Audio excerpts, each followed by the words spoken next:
আগে যেহেতু ছিল শুধুমাত্র পিডাব্লিউডিদের নিয়ে আমরা কাজটা করেছি, এবার পিডাব্লিউডি প্লাস থিয়েটার পার্টিসিপেন্ট দুইটা আমরা ইনভলভ করে কাজ করছি। পিডাব্লিউডি নিয়ে কাজ করলে কি হয়, সবাই এক সফট কর্নার থেকে দেখি যে পিডাব্লিউডি বা প্রতিবন্ধী লোকজন কাজ করছে, এরকম একটা আমাদের মেন্টালিটি কাজ করে।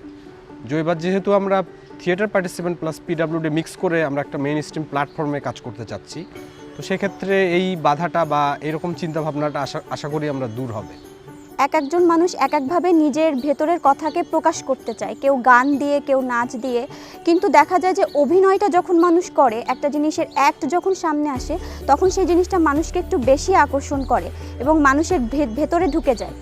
তো এই কারণে হচ্ছে আমার ইচ্ছা ছিল যে আমি যদি মানুষের কাছে কিছু পৌঁছাতে চাই, তো একটাই হবে বা অভিনয়টাই হবে সবথেকে বেস্ট ওয়ে, যেটা মাধ্যমে আমি মানুষের ভেতরে ঢুকতে পারবো। এজন্যই আর কি অভিনয় বা এই থিয়েটার এটা আমি পছন্দ করি বা এই জগতে আসা।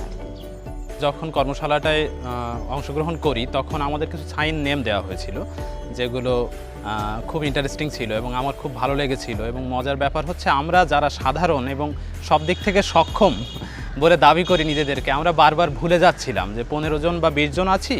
তো এই সাইন নেমগুলো কীভাবে বারবার মনে করিয়ে দিতে হচ্ছিল আমাদের যে ওনারটা এইটা, এইটানটা এইটা। কিন্তু যারা বিশেষভাবে সক্ষম আছেন ওনাদের দেখলাম একবারেই ওনারা নিয়ে নিচ্ছেন এবং এখনও অবধি, এবার আমি 1 বছরেরও বেশি সময় পরে কর্মশালায় আসার পরেও এখানকার 2-3 জন যারা বিশেষভাবে সক্ষম তারা আমার সাইন নেম মনে রেখেছে, অথচ আমি মনে রাখতে পারিনি।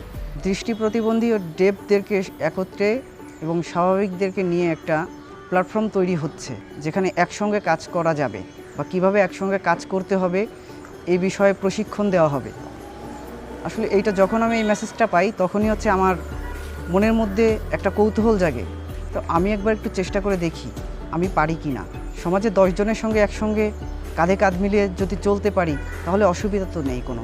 এই ইচ্ছা শক্তি থেকেই আমি আসলে এই অর্কের সঙ্গে যুক্ত হই।